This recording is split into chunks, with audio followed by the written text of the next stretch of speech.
Okay, are we on? Yes. Good afternoon. It's a pleasure to be here today. Thank you, Sanjam, for the privilege. My name is Jacqueline Zalapa. I'm a partner in the London offices of an international shipping law firm, Campbell, Johnston, Clark. And I'm joined here today by the three gentlemen to my right, your left, and we're going to be talking about some male perspectives on how to shape a fairer and more inclusive maritime industry, specifically by utilising the support and the allyship of our male colleagues. In 2015, the UN General Assembly set a goal to achieve gender equality by 2030. And this was as part of its 17 Sustainable Developmental Goals. It won't surprise any of you in the room to know that we are nowhere close to achieving this because the rate of progress is very slow. That is to say, it is moving at glacial speeds. And to give you an indication of when we can expect to be at the gender equality fork in the roads, research undertaken by the Bill and Melinda Gates Foundation has found that gender equality will not become a reality, and I want you all to hear this, it will not become a reality at the earliest until 2108. At the earliest. So what's that? 85 years from now. I think we can try and do better than that. Okay, before we jump into the first issue, if I can ask each panel member to introduce themselves, starting with Dimitri. Thank you, Jacqueline. Good afternoon, everyone. My name is Dimitris Seirinakis. I'm the Managing Director for the Shanghai office of the American P&I Club. I'm also the Regional Claims Director for the club for Asia. I think most of you know what a P&I Club does. All I want to add for the purpose of this conversation is that 3/5 of my team are women. 2 of them hold senior positions in them. 2/3 of my bosses are women, and we are proud to have the first and currently only female CEO in the P&I industry. Thank you, Dim. Shiv? Hi, I am Shiv Iyer. I have a boutique maritime firm, which is basically I've always been having women who have been with me, supporting me, being the wings for me, and I'm here because of them, including my wife, my team, most of them, and most who have worked with me know the fact, and I'm really thankful to all of them, and I'm also thankful that I could support them through the career extra. Thank you. Raja? So I'm Amitava Majumdar, but better known in the shipping industry as Raja. I'm the managing partner of Bose and Mitra & Co., which is a boutique shipping and commodities law firm in India. We have a large staff strength, and we started with very few, but we've had large staff strength, and we have more or less equal numbers of male and female employees, and we like to have a mix. But I will talk more about the difficulties in the legal fraternity and the difficulties that we find retaining extremely clever, dynamic women who could continue and become possibly senior partners, managing partners of Indian law firms, as have been in some law firms as well, but in the shipping industry, and I'll deal with that. Thank you, Raja. Let's jump straight in, shall we? The first topic for discussion will be familiar to some people in the room that were in Cyprus recently. Last month at a WISTA conference in Cyprus that coincided with the 50th anniversary of Worcester, the UK. The CEO of Columbia Group, one of the world's largest ship management companies, said, and I quote, "Previously, the debate was about discrimination, sexual discrimination, gender discrimination, how do we attract more women into the industry? I think that debate itself has moved on." End of quote. This resulted in swift criticism directed at the CEO, who's a former colleague of mine, including a one-page article in TradeWinds that I won't read to you, although I encourage you to read it. But the title of the article was, "Thank you for mansplaining gender equality. Next time, read the room." Now, I'm not going to ask the panellists that are joining me today if they agree with Mark O'Neill on whether the debate has moved on and we should leave it in the past. Your presence here today tells each of us that you very much realise the debate has not moved on. What I think this conference, as am I, is interested in understanding is to hear your candid views on what you think is driving that perspective. And secondly, how do we start to dismantle some of these distorted views, whether we use legal frameworks, advocacy or otherwise? If we could start with you, please, Shiv. If you ask me, I personally feel that the message which has gone across is that we need to take women, be a part of them, is taken like a social cause, rather than being on merits, like on business, how they are. I think statistically also it has been proven that where there is equal number of men, women, or more number of women or more number of men, where women contribute, there are on merits, the business have improved a lot. Statistically, that's what I have seen at least, including, I am an example for that, is that my own firm today is Excel purely because I have a team which has females being with me for 7 to 8 years. And they are the ones who are driving me through, and I'm in a position to be here today is thanks to them. And I think the reason why people are not in a position to see the difficulties is because unless you have them in your team and mentor them, you will not feel what they're feeling. That's what I personally feel. You need to understand where they're coming from. Slowly, then these comments will start stopping. That's what I personally feel. You need to get involved in it. You need to understand or mentor juniors who are new and make the other team members understand as to what is the problems that they have. So essentially listening and providing an opportunity. Obviously. Dim, just to repeat the question. Sure. What do you think is driving that perspective? And obviously, many men do not share that perspective, clearly. But the reality is, the flip side of the coin is that many men do. So again, how do we go about dismantling that perspective, and what do you think is driving it, rather than just treating the symptoms? Sure. If we can start at the causation point, what's causing it? Thank you. There's a famous expression I think many people have heard from Bill Clinton's campaign manager, and he said, "It's the economy, stupid." And the idea was to focus the campaign on a key issue. So, to paraphrase, is the society stupid?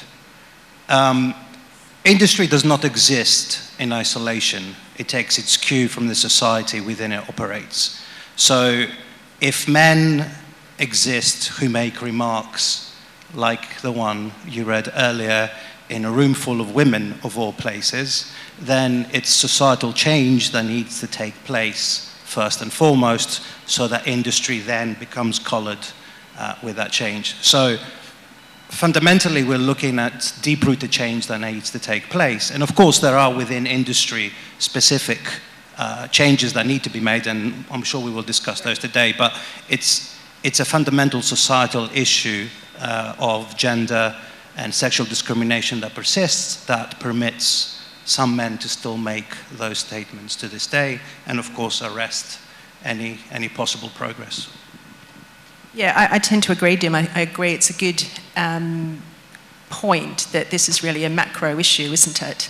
As opposed to looking at it at the micro level within shipping. I think we need to do both, but I think we need to recognize, if we're going to change industry, that it is a bigger issue. We heard from some of our Northern European colleagues earlier about how much more inclusive their industries are, but that's because their societies are more inclusive. It wasn't the industry that caused the societies to change, it was their societies that caused the industries to change. Thanks, Tim. Raja, do you have anything to add that hasn't been mentioned? Yeah, I'm just taking from Tim. I completely agree. Especially in India, I think you have to look at India in a little different way, because we have what we call the urban and the rural, and we have diversity within different states. And what we find, and what is most important, is the societal change.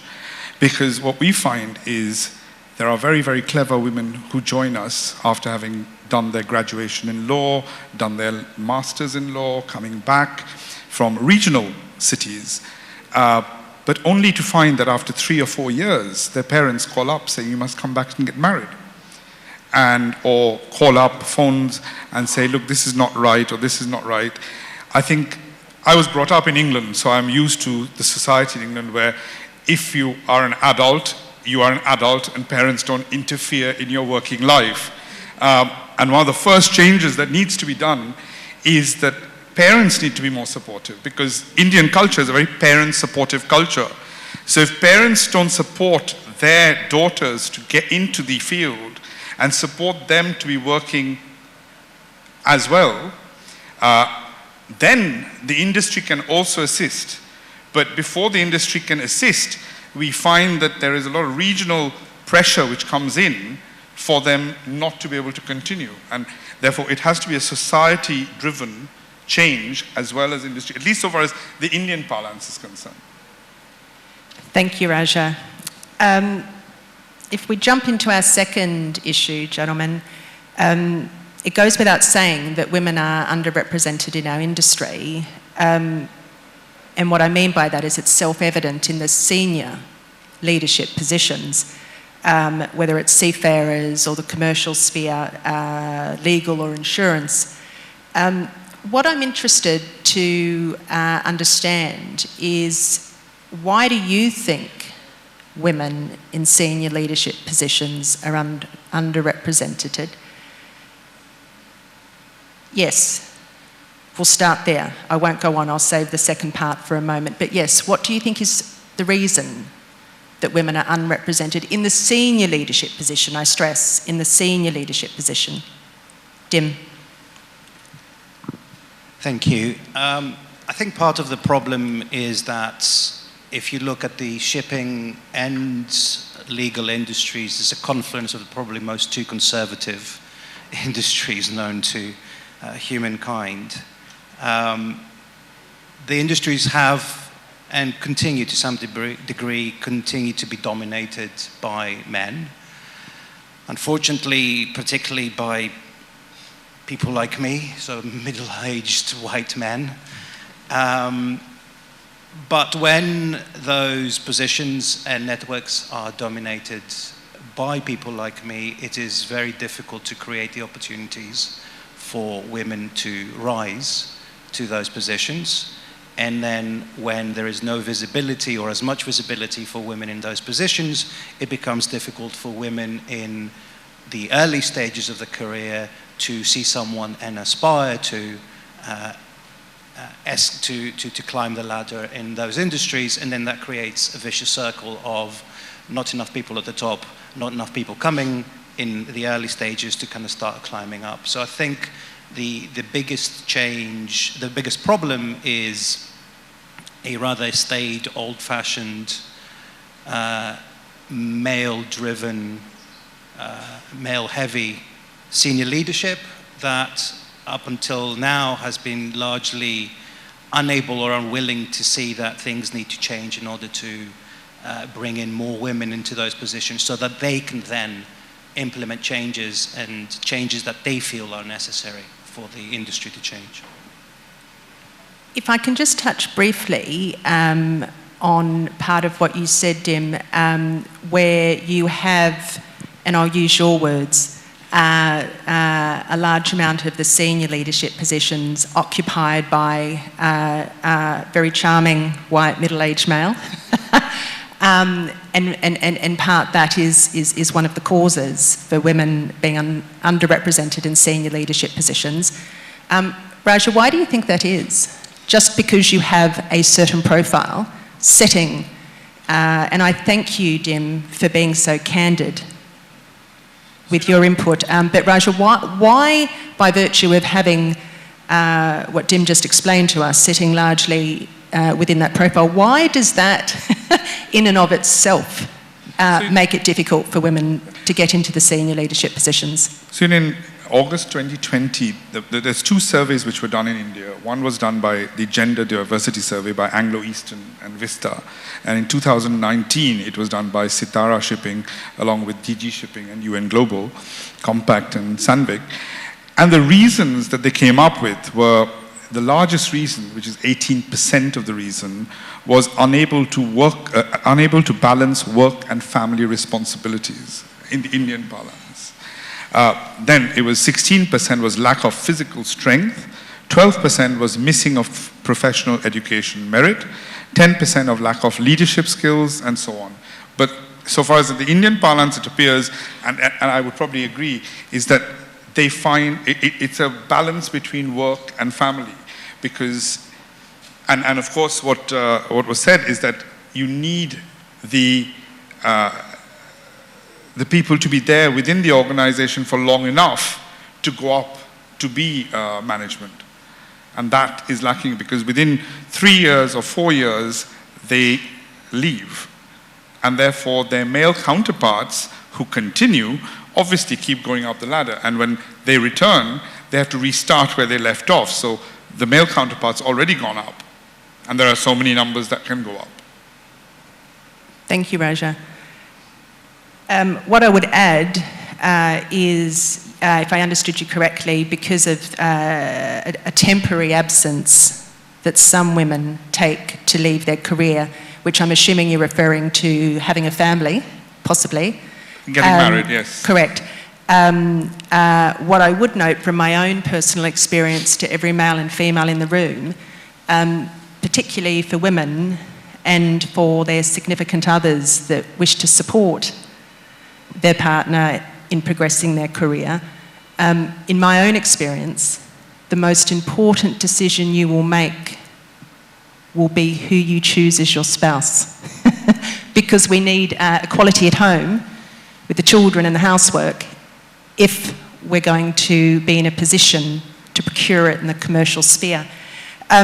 Okay, let's jump into the next topic. Each of you are in senior leadership positions in your career. All lawyers, Raja and Shiv are in private practice like myself. Dim was in private practice for many years and he's moved into the insurance sector, but have been occupying your positions for a number of decades. Have you observed any barriers, systemic or otherwise, that have prevented women from progressing their careers yourselves, as opposed to generally or societally? If you have observed any barriers yourselves in your experience, and if so, what have they been and how can they be addressed? Or how did you address them in the particular case? Shiv, I'll start with you. Personally, because my wife is a director in IBM, and I have always been supportive about it. Through her second pregnancy, there were issues.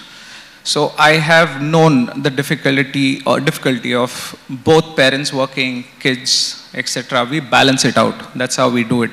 And the more you grow in your profession, there is more responsibility towards your profession as well as home. Unless we share it, it's difficult to put it at that angle. With respect to my work team or my associates, my colleagues, I have always believed there is obviously problems which come, but they have also fought it through. I have also been supportive in the work from home. If they can't do it, I encourage all that as much as I can, because that helps them to an extent to even pacify the family to some extent, pacify or be in the workforce and be there at every moment. I encouraged my wife for the same thing. When she couldn't, she initially, her team also supported by saying, okay, she could work 4 hours. She had a very difficult, second pregnancy was very difficult. But this is what, unless we accept this fact and we think about it that we need to support them and we are a part of that, it will not change. And these are the hurdles which come.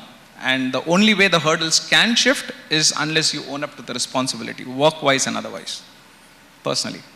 Thank you, Shiv. Dim? Thank you. I think just 2-3 quick points. I think a huge barrier is lack of family-friendly policies. In particular, a policy that ensures that when a woman returns, for example, from maternity leave, she returns to the position and the rank that she held when she left. I think it's far too often an example, including at sea and at shore, where women take their maternity leave, whether it's statutory leave or extra leave, depending on the good graces of the company, and then they return only to find that they've been dropped a few rungs down the ladder, and that's unacceptable. That's one. The other problem is that there is a lot of embedded unconscious bias within policies and procedures of companies, purely because historically, as I've said earlier, we have been a male-dominated environment. That means that these policies and procedures have developed, definitely not evolved, with these biases inbuilt in them, and they need to be reviewed and dismantled and changed. And I think thirdly, and probably equally importantly, there are not enough policies and procedures generally that would enable women to raise their voice if they see or suffer some sort of discrimination or worse. So we need to create an environment where if something, touch wood, does occur, then women have the ability and the comfort to voice themselves loud and clear. Thank you, Dim. We're running short of time, but to wrap up, let's go with this topic. Male allies in a male-dominated industry are clearly needed to help affect change, because the statistics demonstrate that it's men effectively that are sitting up here on the stage who will be making the decision about whether or not to promote women and help them progress in their careers. By way of example, the IMO Secretary General, Arsenio Dominguez, has recently made a pledge to refuse to speak on all male panels and has called for others to do the same. Based on your experience, gentlemen, what steps do you suggest that each of you could take today and encourage the other men joining us today to help speed up the rate of change? Because surely we can do better than 2108. My daughters will be in their 90s. I will be 6 feet under. Indeed, we probably all will. But what would you suggest that men in senior leadership positions and yourselves could do to help us reach our goal a little bit earlier than 2108? And I'm tight for time. We'll start with Raja. If you could limit it to 30 seconds, please. Just taking key from the last session, I think this is a problem which we are in love with, and it's a solution which we haven't got, so we're still brainstorming ourselves. But I think support is the most important thing. Guidance, support, how to deal, in Indian parlance, how to deal with the parents, and trying to educate. I've had situations where I have to call the parents and try to educate them talk to them and say that look, this is the best for the future. This is going to give them more stability. What's the point of educating someone all the way to an LLM in Swansea, but then get them married on the next year? Right. So, support. Thank you, Raja. Are you prepared to join the IMO's Secretary General in his pledge and not speak on all-male panels moving forward? Well, I have yourself. Luckily, I have you, so I'm not speaking. Yes, absolutely. Excellent. Excellent. Shiv. Sure. I will support 100%. In the sense, I will stand by that, and I will not, in case I get the opportunity, I will. Thank you. And finally, Dim. Yeah, sure. Two things very quickly. One is actually the IMO goes further and investigates if conferences are at least 50% female attended before they confirm their attendance, which I think is an amazing thing. So It's not just the panels, it's the actual representation on the ground. And the second and most important thing, we spoke earlier about mentorship, but I think we need to go one step further for the people in my position, which is sponsorship, not mentorship, which is identify women, elevate them, offer them the opportunities to do that. Mentoring them to be better is not enough. Pushing them into the limelight is what's needed. Dim, thank you very much. Please, can you all join me and thank the gentlemen on the stage that have been candid, I think, and very supportive of the issue. Thank you. Thank you.